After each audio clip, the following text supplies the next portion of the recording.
Mike's had multiple exits, and he's here today with us, and I'm really grateful to have you here. Love to hear your story, man. Thanks for being on the show. Ron, my pleasure. Awesome. I start the same place with every guest, and I kind of joke around sometimes. I say, "Man, you were born, and then now a lot of things happened, and now you ended up on my show." Uh, what's occurred in your life? What's your origin story? How did you end up on a podcast about buying and selling a business? Yeah, well, again, thank you for the opportunity for the conversation. I'm looking forward to it. I don't know. I suppose there's a traditional path to business ownership, and I don't think it includes getting an undergraduate degree in theology and a master's degree in public and nonprofit administration. But that's how mine started. Uh, had my education, started working for a small social service agency in South Minneapolis, and got the bug. My wife and I cut our dining room table in half to make two desks and started serving clients out of our living room. That literally happened, and it turns out that I'm a bit of a growth junkie. You can't see me hitting my the vein in my arm here, but I'm. It was the next client, then the next employee, and then the next business. Started a second business at the same time, and grew those two businesses to 50 full-time employees. Came to the realization that my employees were trying to kill me. It wasn't intentional on their part, but it was the path that we were on. I would joke with people that I was scheduling in my heart attack, but there was a little voice in the back of my head that says, this is not a joke. And so I did what so many small business owners do to start their sell a business education. I called a broker and said, I want to sell my business. Let's get this done. And they said, after doing a little investigation, sorry, I can't help you. Then the second one said, sorry, I can't help you. And the third one said, sorry, I can't help you. And I found myself sitting at my desk at the lowest professional point in my life. I couldn't believe that I was doing 5 million in revenue and had an unsellable business. How could that be? I had read the article, Ron, that said that businesses in my industry could expect 1 to 2 times revenue. And then I learned when I actually wanted to sell that revenue had absolutely nothing to do with the potential opportunity for me to sell my business. Something so basic that I had missed. And so I can still remember that moment where I had to ask myself, what am I going to do? And walking out the door with nothing was a real option at that point. I mean, it was just, again, anyone who's been there or is there, I don't need to talk anymore about it. Anyone who hasn't been there, I could probably talk about it for the next hour and they wouldn't get it. So decided to figure out how to make this business that I had built different. And over the next 5 years, started to make the small changes to the business that I was learning needed to be made in order for the business to be attractive to a buyer. 5 years later, we successfully sold the businesses. That experience, that sale was a miracle in my life. It was a life do-over. I can't describe it any other way. It gave me the opportunity to step back and say, what do I want to spend my time doing? What am I good at? What am I enjoying? I actually worked as a business broker for about a year, helping others buy and sell. Loved part of that, hated part of that. Spent 3 years running a small incubator, helping startup and growth companies start up and grow faster, and missed the ownership piece. So jumped back in, and over the next several years, bought and sold 2 small businesses. I think primarily to prove to myself that what had happened the first time wasn't a fluke. And again, had good outcomes. I had better outcomes in shorter periods of time than I did with the first go round. So after that last sale, realized that I genuinely enjoyed this sell a business space. I did not want to do work that was transactional. I didn't want to sell your business and then never hear from you again. And so that's when I started the business I'm in now, which is called Exit Oasis. I coach small business owners who are interested in creating a business that they can sell when they want to.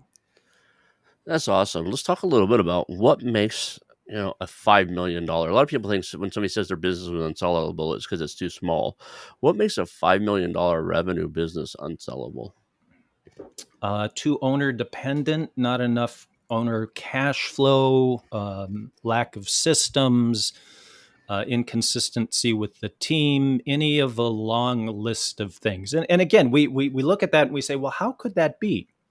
Well, here's where the brokers play their little game, right? And I think it's innocent, but I've got a broker friend who says, I can sell any business, but the owner might not like the terms, right? I could have probably sold that business for 10 grand deferred over, 3 years, right? Or for 50 grand I probably could have sold the business, but through any pragmatic evaluation, it was unsellable because it wouldn't have made sense for me to go down the line and do that, show up to closing, write a check to the broker because the proceeds aren't enough to cover the sale. It was unsellable. And the truth, if you look at the stats, is that the vast majority of small business owners today own an unsellable business, and most of them don't know it. Yeah, there's some statistics out there that show like 80% of all businesses that make it to the listing don't even sell. That's And right. then that doesn't include, and if you look at that, and if that's from like Biz by Sell and those type of sites, what it doesn't include is all the businesses like yours where the broker said, you don't want to go down this path yet. Right. Right. Right. So I have a good friend, and he calls and says, hey, I'm really thinking about selling my business. Are you interested? And I said, his is pretty small. And I said, it's small, and it's in a licensed field, which I would have to go get more licenses to do. I'm done getting them.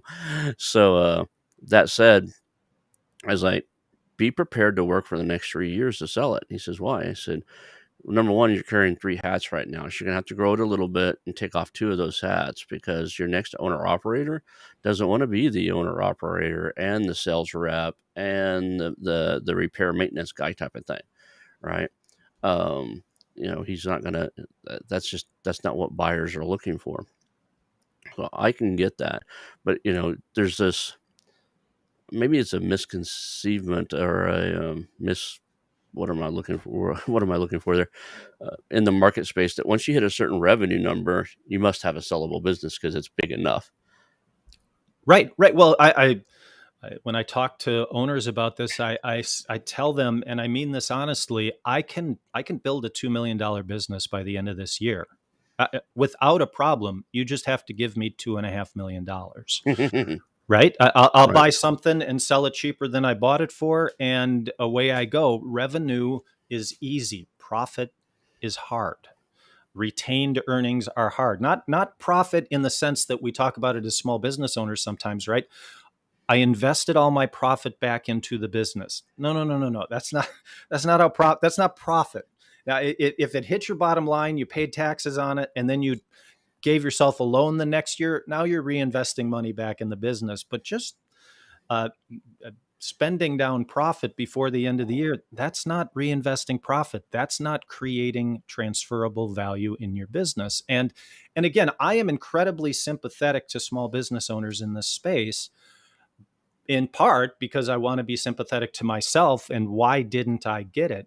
I don't think the messaging in this sell a business space is clear about this stuff.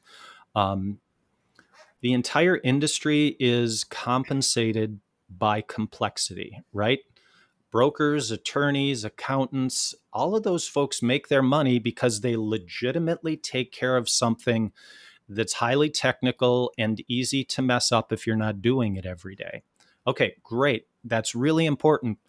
But that is not why 90 to 95% of small business owners fail to sell. They fail to sell because of something simple, but no one is compensated by sending that message. No one out there gets paid to deliver a, hey, here's the basics. Here's what you have to do. Focus exclusively on these things because the other stuff doesn't matter if you don't get these things done, right?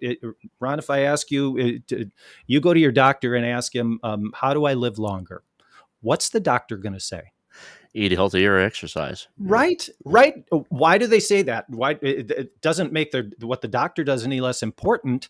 They empower you to do things that can give you the opportunity to have a dramatic impact on your lifespan. Okay, Ron, what's the answer to that question for the small business owner?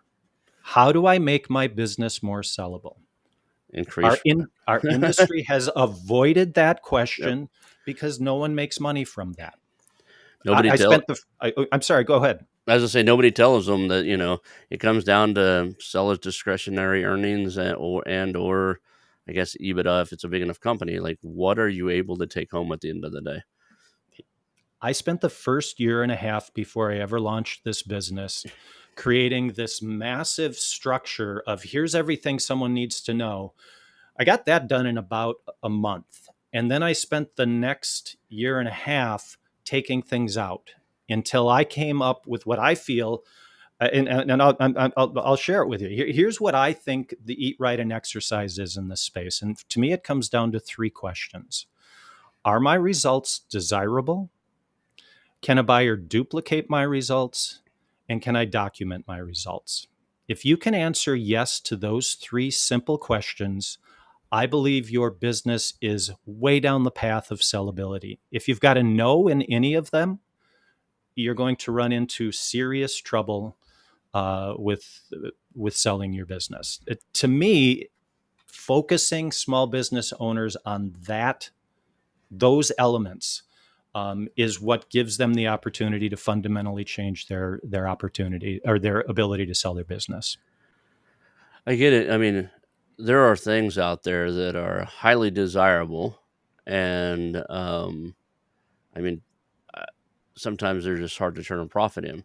So, if you're coming out of like, I guess there's the thing I'm thinking of is like the whole search funder thing, right? There's people who come out of college and they've got their degree, and instead of going to work for somebody, they start a search fund and look for a company they can buy. And if you think about it, if I'm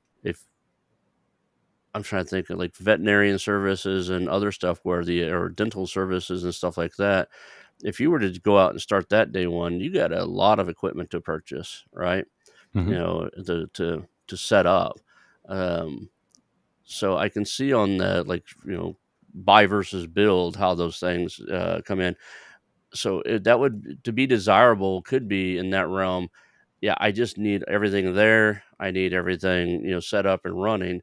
But when you're looking at most businesses, you know, like I'm a buyer. I'm looking at your last 3 years profits, your last 3 years. How well is it Are run? my results desirable? Right? Yep. Are you producing sellers' discretionary earnings in a way that's going to allow me to buy the business?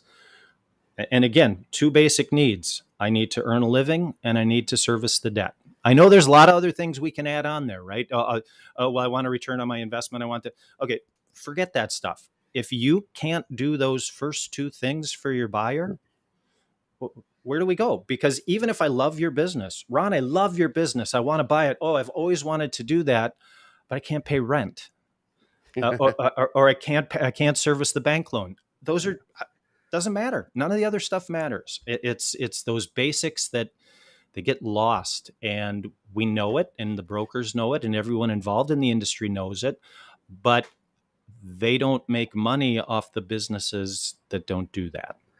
It's interesting is we just spoke right before I moved to California here. We spoke to an auto servicing company. They tint windows, they do detailing, they fix upholstery, that type of stuff. And they were doing, I want to say 1.5, 1.7 million in revenue. Yep. They're fairly profitable. And so we did get on the phone call because, that they passed our initial screening. And the owner was like, "Well, I'm willing to stay on part time." Okay, what does that look?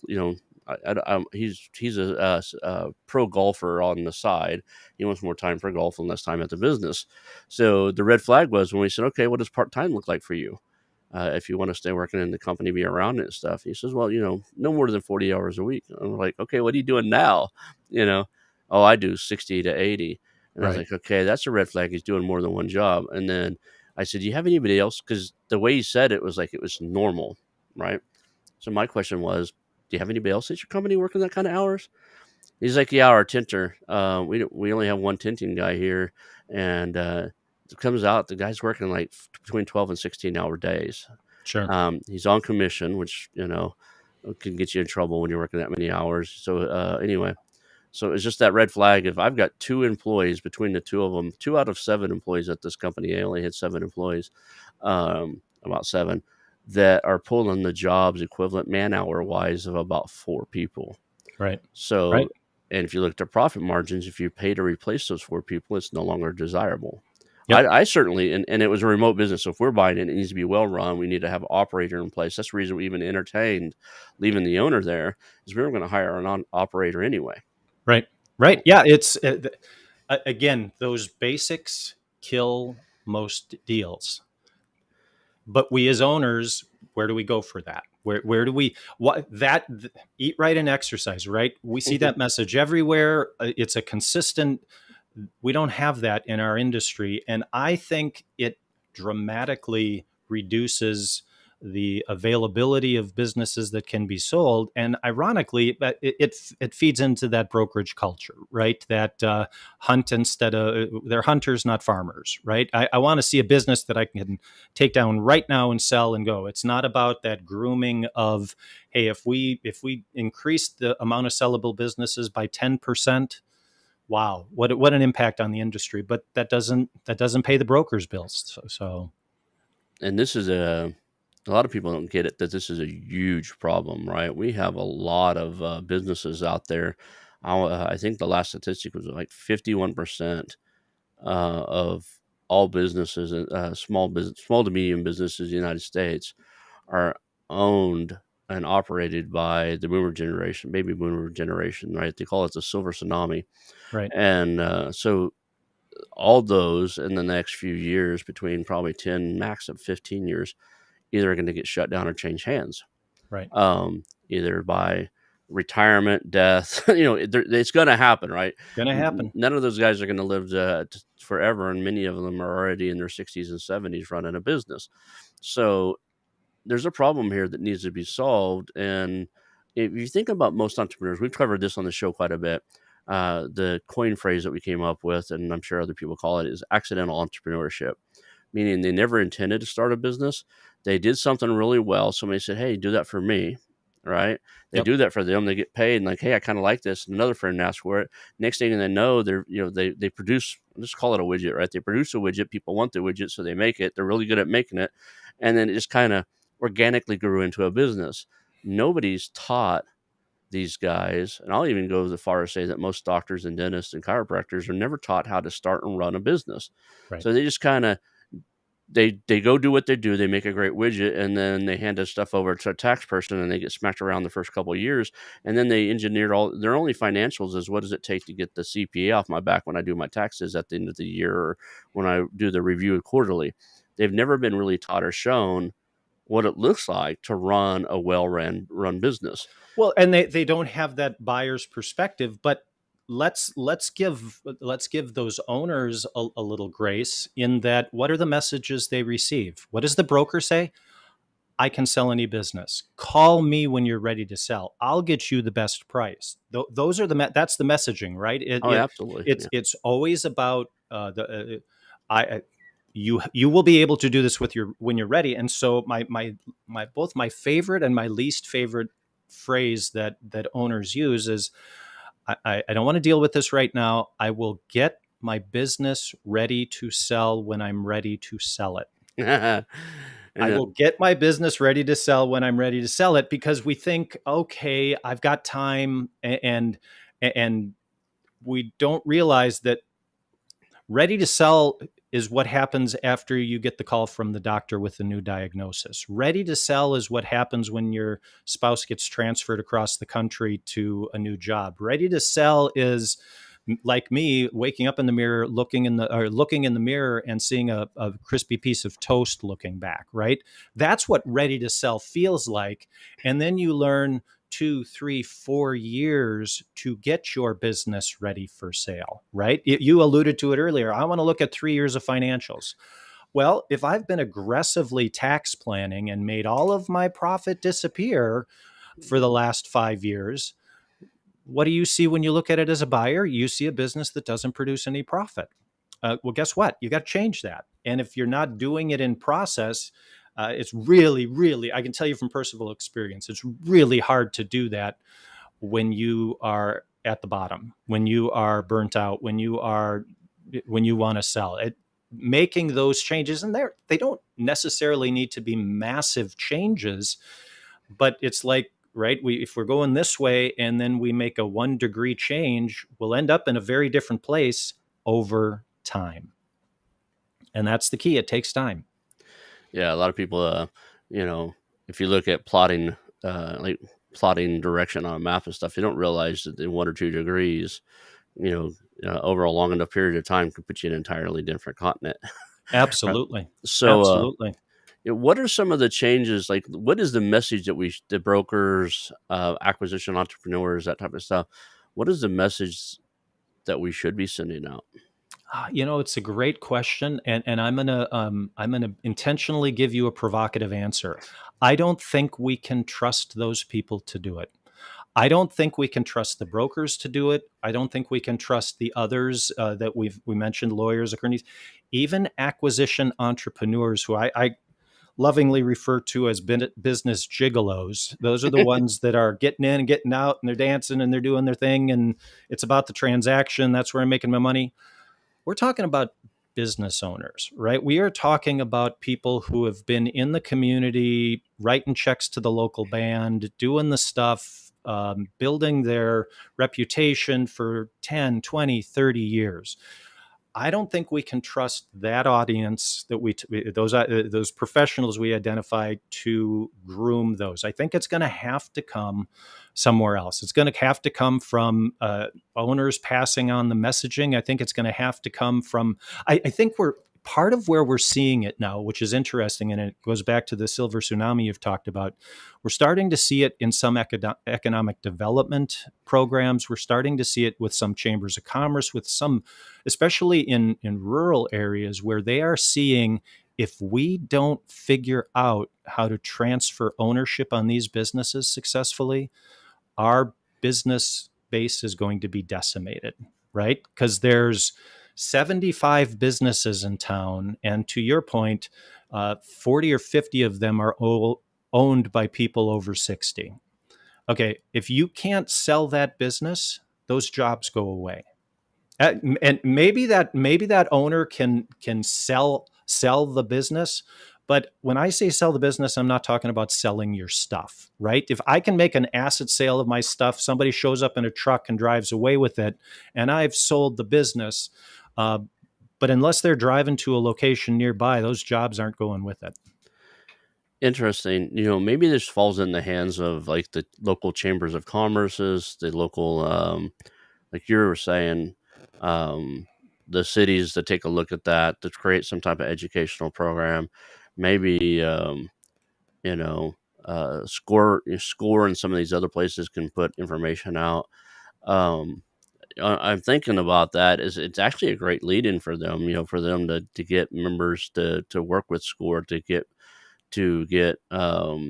people to show up for the chamber. Is like, look, you know, uh, a public campaign of, hey, this is, think I'm right here in the Woodward Forest. There's not that many businesses around here, but let's just go back to Tulsa.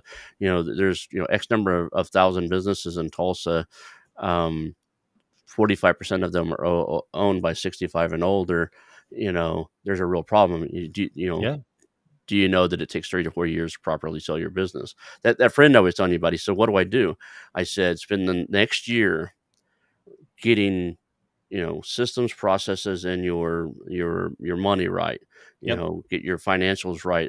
As seen, like, research what a deal room looks like. Create it now, and then edit it every quarter. Update that as if you were trying to sell it now. Figure out what your goal is, and then know that once you're at the goal, you probably need to sit there and run it like that for 2 to 3 years, so that a guy like myself can see the track record that it Yep. can run that and sustain that.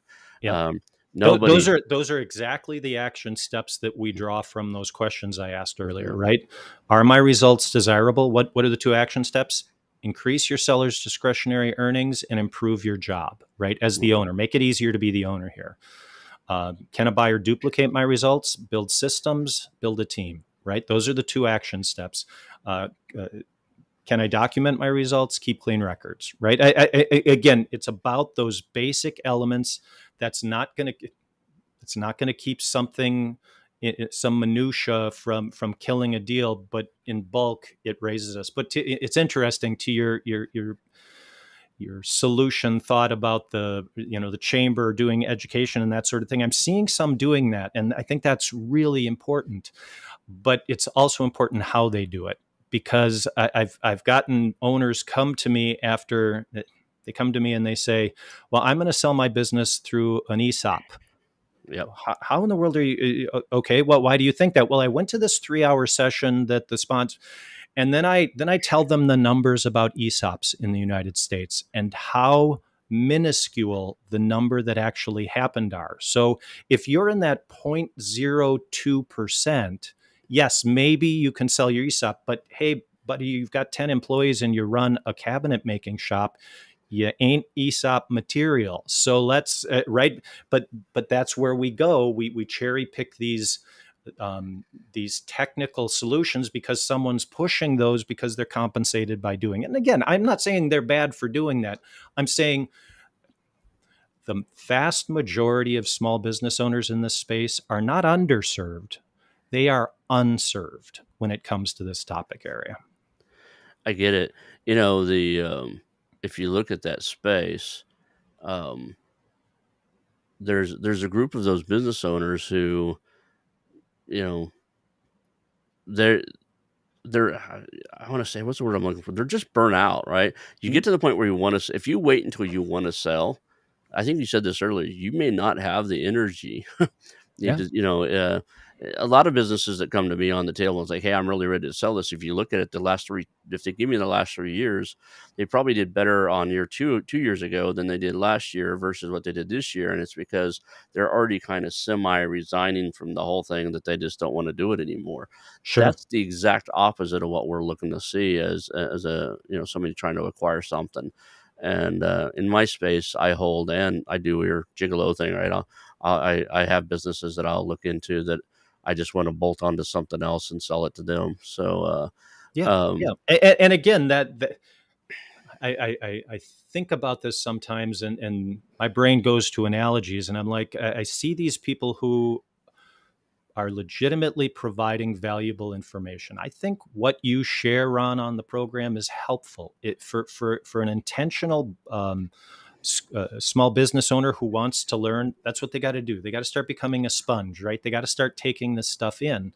Um, but whether or not what Ron is looking for in a business um, is what you should do to prep your business for sale. Ron's got a very specific set yeah, of desires and needs that he's looking for. I see this right now in the online space, Amazon stores and the like. There's been private equity groups that have put funding together to purchase those, and they'll come up with, here's what we're looking for, and I've seen owners chase those specifications, not understanding that those groups are ultimately going to buy an incredibly small percentage of small businesses in that space, while an individual buyer is much more likely to be your buyer, but they have a different set of needs. And so you might be chasing revenue for that guy who says, I'm buying revenue in this space, but that doesn't mean that Bill down the street can pay his mortgage if he buys your business. yeah. There's multiple buyers out there, right? There's the private equity. There's the operator buyer. Somebody's just looking for their next. They want to buy their next job. There's Yep. an investor like myself who's buying for investment purposes, wants to hold some, wants to sell some. Yep. And if depending on what hat I'm wearing, even my criteria change, right? If I'm holding it long term, I love recurring revenue. I want to see you've got, I'm kind of got this fascination with coffee companies right now. I want to see subscription base. Who do you have that you send bags of coffee out to every month if you're roasting coffee, right?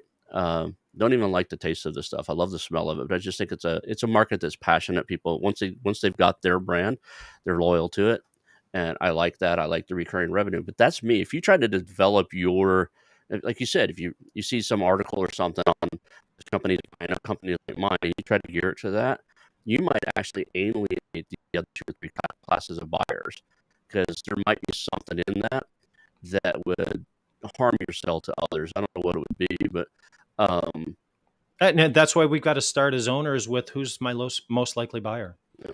And then let's target them. And the good news is it's not like if I'm building my business so that it can be easily purchased by an individual who looks like me, right? That's what I tell owners. I say, look, you want to know your buyer? Look in the mirror. They're going to look like you.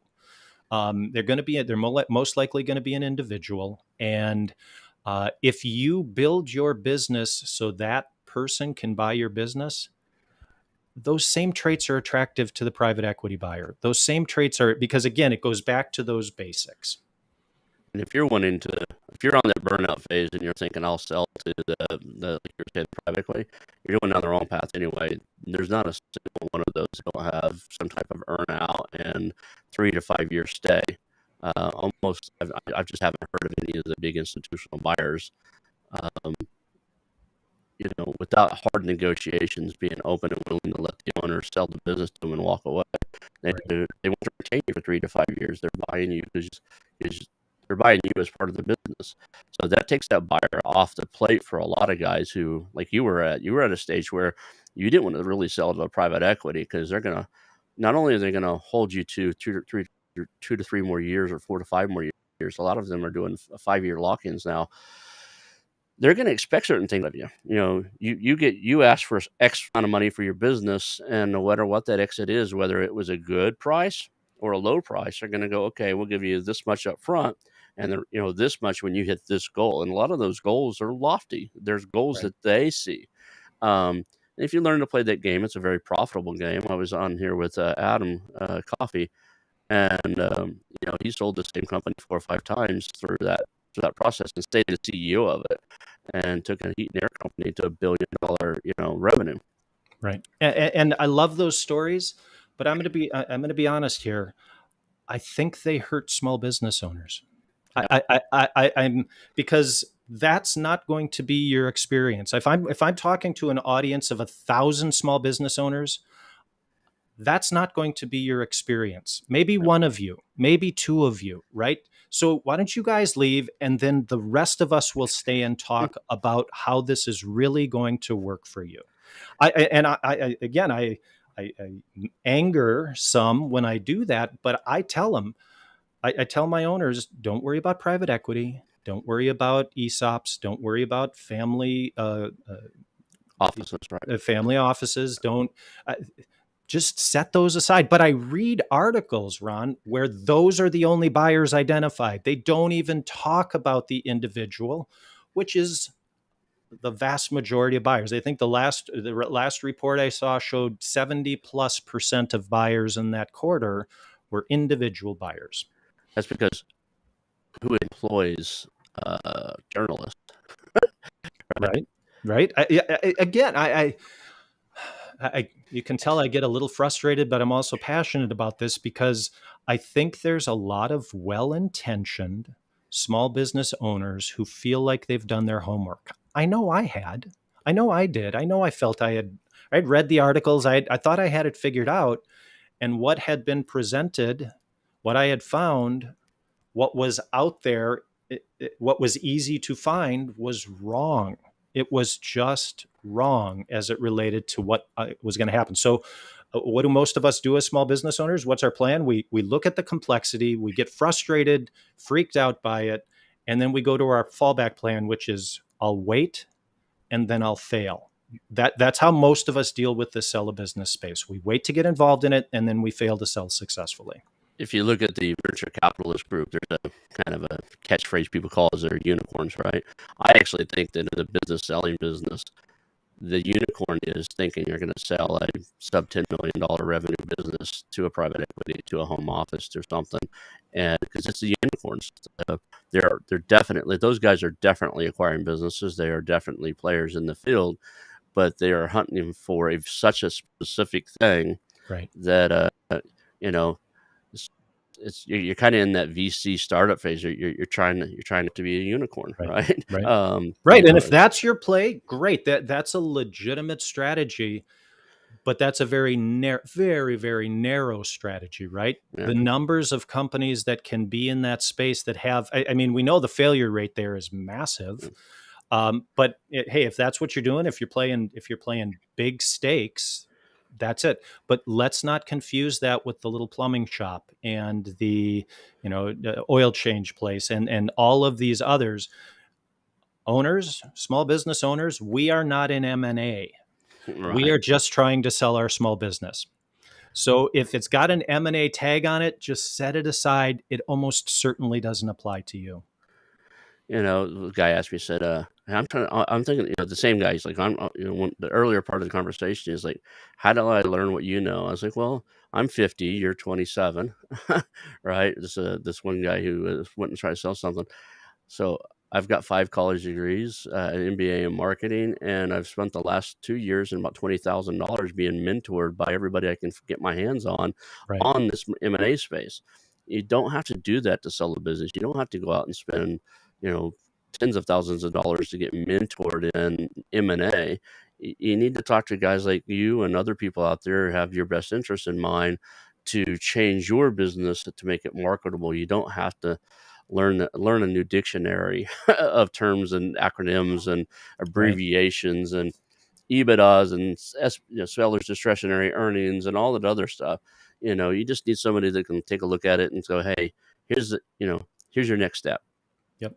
I tell owners, you can just ignore learning how to sell a business. You don't need to spend your time on that. Focus exclusively on how to create a business that can be sold. That's all you need to worry about at this point. When you get to that point, okay, now you can spend time. Do I want to hire a broker? Am I going to use an online platform? What's going to be the best opportunity forward? But none of that, all of that knowledge is meaningless if you don't have a sellable business. Ron, how many times have you seen that? People they think they've got it dialed in terms of process, but they're out there peddling something that is going to cost me 50 grand a month if I buy from them. Right now, it's not only is it not going to cash flow, but I got to bring money to the table every month just to own it. It's interesting. I was looking at one. I learned a new question over the last couple of months, and it's like, I usually word it in just kind of in the rapport phase is, what exactly does your significant other do, right? Your wife or whatever it happens to be, husband. And the reason I asked that is a lot of these companies that look fairly steady, but you see, if you looked at them over a longer period of time, more than 3 years, and you kind of take a look at it, they're cyclical. And wow, this guy must be really good at managing money, because he's got, every 3 to 4 years, the market turns on him. Like real estate's like that every 10 years or so, 12, 15 years, we have a crash. How did you live through that last one? And then you look at it like, he must have saved. If you really dig into their books and you get into their accounting system, when you do your actual full due diligence system and you got access to things, and like, wow, you had a couple of bad years. You must have saved some money. I see these infusions. I learned the question is, what does your wife do? What does your significant partner do? Because a lot of times they're doctors, lawyers, high Right. income net worth people, and your honey's been bailing you out. Right. Right. Uh, It was a tax write-off. Okay. Well, I'm not looking to buy a tax write-off. I'm looking to buy a stream of income. I can't buy groceries with a tax write-off. Doesn't work. It's funny. It was when I was in the military for a while, and I was living in Hawaii. I decided I applied for some government based jobs there, and they were paying significantly less than you know the state side, like even California. And they're like, but you live in Hawaii. And I was like, sunshine doesn't pay my bills, right? So the same thing here. Yep. Your story's not going to pay your bills. The numbers have to be there. The tax write-offs aren't going to pay your bills. It'll, they're good to have occasionally, but or when they're needed. So let's Yeah. jump in. It's this big monster out there for us as small business owners, and um, focusing in on the simple. That's what it's got to be. Let's kind of do like I don't know, role play or whatever, but I come to you, I've got a business and I'm thinking about selling it. What are some of the first questions that you ask they kind of get a gauge of where that business is at, so our audience knows what they need to start thinking about. Yeah, it's really interesting. I actually just had an intake with a new client yesterday.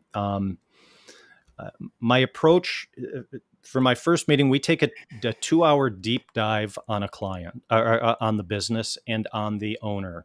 And I do that without taking a look at financials. And I do that because I solely want to understand how they view their business. I'll ask them what they think it's worth, if they're ready to sell, what they like about the business, the high points, low points. We'll take a deep dive, because for businesses that size, it's as important what's going on inside of the owner's head as what's going on inside of the business. Those two elements compete. The second meeting is a deep dive on the financials, right? They send me 3 years of financials, and all of that is focused. And this is the one piece of the complexity that I encourage small business owners to focus on. You have to have a deep understanding of the term seller's discretionary earnings. You need to understand what that means. And so what we'll do is we will splice that business, and we will take a look at it, and we will do an analysis of seller's discretionary earnings as it relates to how a buyer is going to view that business, right? The question, how early were we in this process, Ron, when we understood the question, does it cash flow, right? Can I buy this, pay the debt, and will it cash flow? Because if it does, then the whole conversation gets different. Most don't, right? You go to a biz buy sell listing and you just start going through the stuff, doing the quick math on what they share with you, and you're like, that doesn't work, that doesn't work, that doesn't work, that doesn't work. This one might work. Okay, now I can drill down a little deeper. Unless you're looking for something very specific as a buyer. Hey, I'm buying plumbing companies. There's a plumbing company. I might go further on it. But for most buyers, you look at them all the time, Ron. Is there anything more important to you when you sit down and look at a business? There's not, and I would probably say the two highest things for me personally, because I have other assets, is seller's discretionary earnings. How much is it? Can it make? How much is it making? And the second one is liability issues, right? Sure. How legit is this? That's not the word I'm looking for. Basically, how likely am I going to get sued by owning this? How many lawsuits you have already weathered or in play? So because I'm a little resistant to being in spaces like that, but the numbers matter, and more so than almost anything else, right? I've turned companies away because I can't manage the culture, right? I said this on this show we recorded yesterday. I had a business out of Texas where they found out the owner manages by kicking trash cans, cussing, and throwing things around the room and stomping his feet. Sure. He says, I've got employees who've been here for 15 years. I said, yeah, but those employees only know how to work in that environment. And I don't know how to hire that guy, and I don't want to be that guy. Right. Yeah. No, it's a great point. And I mean, to answer your last question, to give a little peek behind the curtain, the process that I go through with the client, or that I encourage small business to go through if they're doing this on their own. What are my exit goals? What does the business need to look like to likely be able to produce that exit goal, right? The average sales multiple is 2.5 times seller's discretionary earnings, right? So can you meet your exit goal for 2.5, what your seller's discretionary earnings is? Okay, so what does the business need to look like to do that? And then where are we now? And then our process is to go from where we are now to creating a business that is likely to create the exit that we want. It's a straightforward process. Now, that doesn't mean we have to list the business for 2.5, right? If you can get 3.5 on it, gravy, wonderful. But let's create a business that produces the exit that we want in the real world. That last part's important. In the real world. And the important part of in the real world is be careful when you go to a broker on what he says you can add back, right? The add backs for seller's discretionary earnings. So anybody that doesn't know what an add back is like, so say you have you lease a company vehicle that you drive on a day-to-day basis. I don't need your vehicle. It's an add back, right? We can add that back in, and I'll pay a multiple on your revenue or your profit that would have went to paying for that vehicle. Yep. I've seen some brokers take a lot of liberty in what they add back, right? I'm smiling because I'm remembering the owner who pulled me aside, and she said, "Listen, I just want to let you know that we haven't bought toilet paper at home since we've owned the business. So that's a couple $100 of add back every year." So, well, it doesn't work that way. We can't quite, but they get that concept and they get excited, as I did, right? But the reality is again, we're in that third question. Can you document your results, right? If you can't show me, I can't trust you. Right. The other one on side of that, like expenses that are added back and stuff, is along the lines of what am I looking for? I had a company that I looked at. They had 55 employees, and the insurance premiums inside of their company were unbelievable. And it comes to find out they were paying like over and beyond. Basically, they were paying for the top policy and the majority of all the stuff on that. But on top of it, they tried to add back in. Well, we overpay on insurance, so you can shift this, and if you shifted this, and like no, no, no, you have to make the shift first. It has to show up on your books and accounting. You can't add back in hypothetical if you run it this way. Yep. It's the what's the word I'm looking for? There's a little phrase I like. It's something along the lines of you can't, wishes and promises. You can't add them back in. Right. Yep. And a lot of brokers will convince the owner. I don't think it's the owner's wrong doing this. It's the brokers. As a matter of fact, I'm at the point now where I don't solicit brokers for deals whatsoever. I don't look at biz by sale. I figure out what industries I'm looking at, and I go do my research on them, and I do direct outreach, and I start talking to those business owners, and figure out where they're trying to go, where they want to be, and if they want to sell, we'll have that conversation. Yep. But and that scale of aggressive add backs almost always directly relates to how little profit is being shown on the profit and loss to begin with, right? Well, I haven't made. I remind owners that you will never hear someone say, "I'm going to buy your business because of how little you paid in taxes." That's what makes your business attractive to me. It doesn't work that way. Paying taxes, that's a good thing. It means you're making money. Let's start there. Now, right. Be aggressive in your tax planning, absolutely. But let's start from the place where you have a business that is actually making money. I got it. So let's take a look at the industry as a whole. Are there other myths out there that you just totally drive you nuts in your profession that you wish just didn't exist? Like common beliefs that are out there?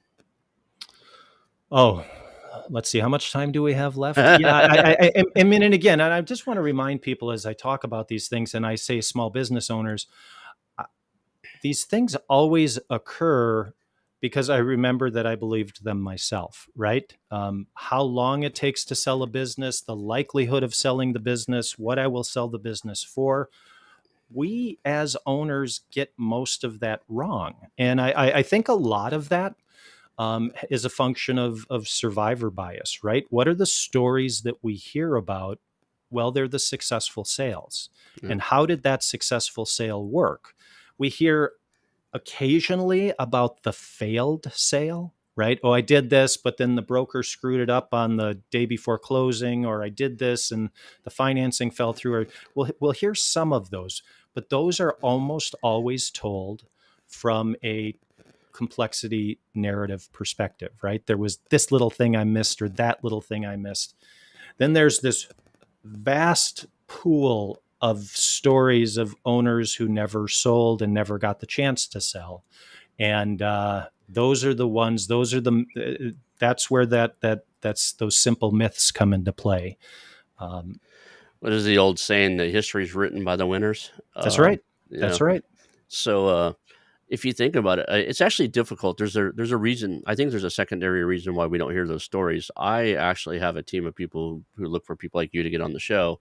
I love doing little mini series, and I try to do a little, boom or bust mini series where I talk to business owners who successfully sold.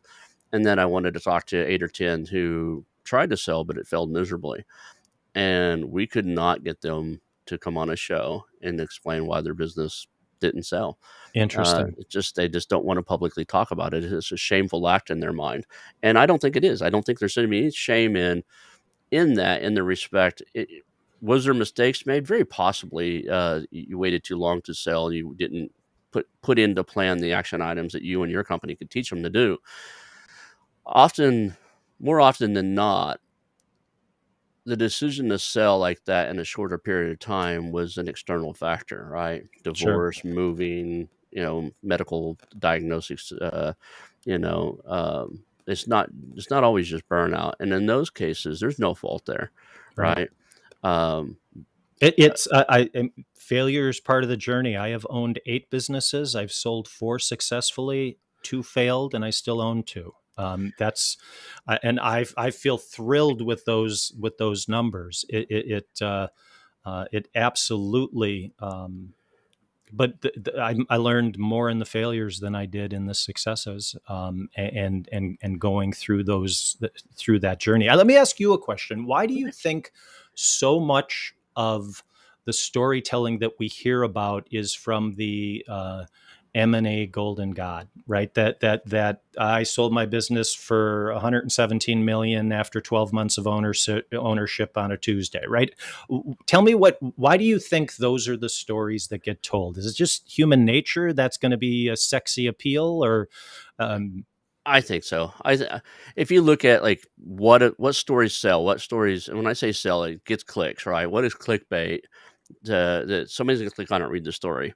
It's the treasure hunters, right? The huge win. I sold my business for 8x, right, and we love dirty laundry. I crash burn and miserable. So it's either you don't get that mid level story because it's just mid level, and you know get writers to write about it and get people to talk about it.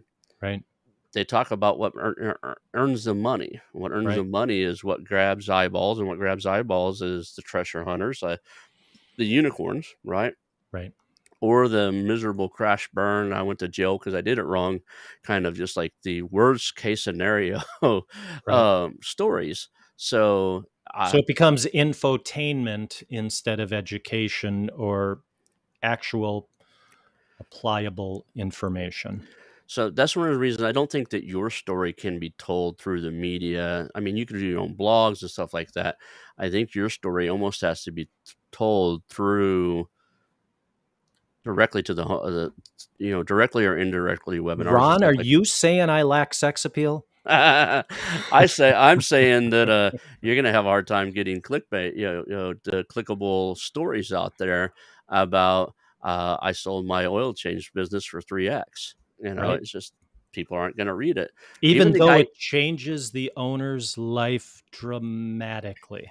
yeah, I could send a link to that story to every oil change place in the state or in all 50 states. And I bet if you looked at it, you would, and the subject line was how I sold my oil change business for 3 times my profit.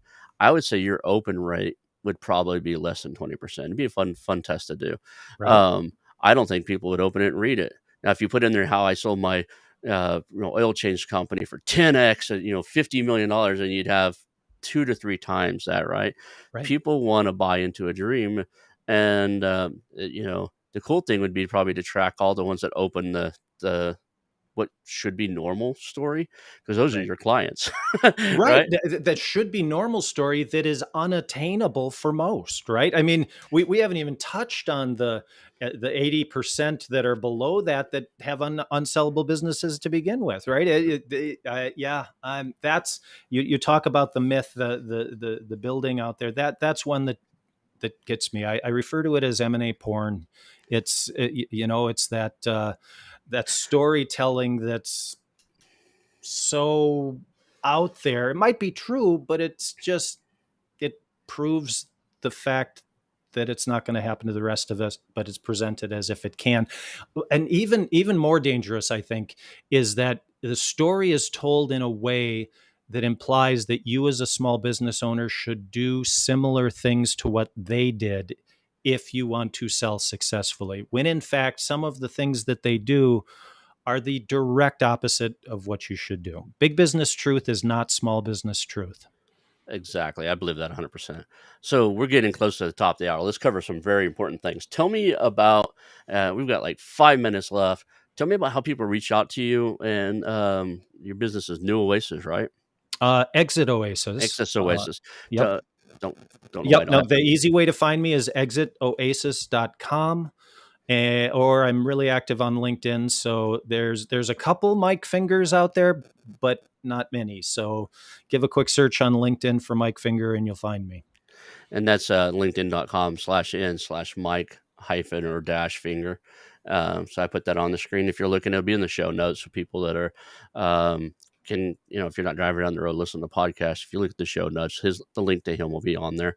So, what does it look like we got a few minutes left. I guess the favorite question is, how can we support you? Like, what can myself or the audience do to help you get to the next level? Oh, I appreciate that. Truthfully, this for me has been as much about mission as it has about money. We've created a blog on Exit Oasis where we curate some great content. We produce some content. Start learning. A simple ask that I ask small business owners is to set a lunch date with themselves every month. Set aside 30 minutes every month to and this is a lunch date with your future self. This is a lunch date where you're going to learn about selling a business, watch a video. You've had some great guests on here who produce some wonderful content. Watch a video, listen to a podcast, read an article, educate yourself about about what will be, if it happens, the largest financial transaction in your life. That helps me. That's the mission stuff for me. That's what I'm looking for, is to help small business owners experience that same miracle I did. It's the life do-over opportunity, whether you are 67 or 37, is substantial, and there's basics that you can pursue that can make that possible. Give yourself the benefit of doing that. Check out the website if you want to reach out on LinkedIn. Again, what I do is I coach small business owners. So whether I do that one-on-one, or we get some of those same successes because you pursue and read the content, fabulous. Awesome. Well, I want to thank you for coming here today and helping out. I think it's been very informative to myself and the audience. I like you have a different view on things, having been there, and I think that's a huge value to anybody that needs your service, because you've walked in their shoes. You're not just a broker that came out of college, got a brokerage, and never went through the process yourself. You've got the battle wounds and the scars to understand why you. To drive your passion, right? To decide to do in this and stay in the space. So thank you for that. My pleasure. Thank you for the conversation. Yeah. So I'm going to end the show. This is the show today, guys. Thank you, and hang out for just a second afterwards, and we'll call it the end.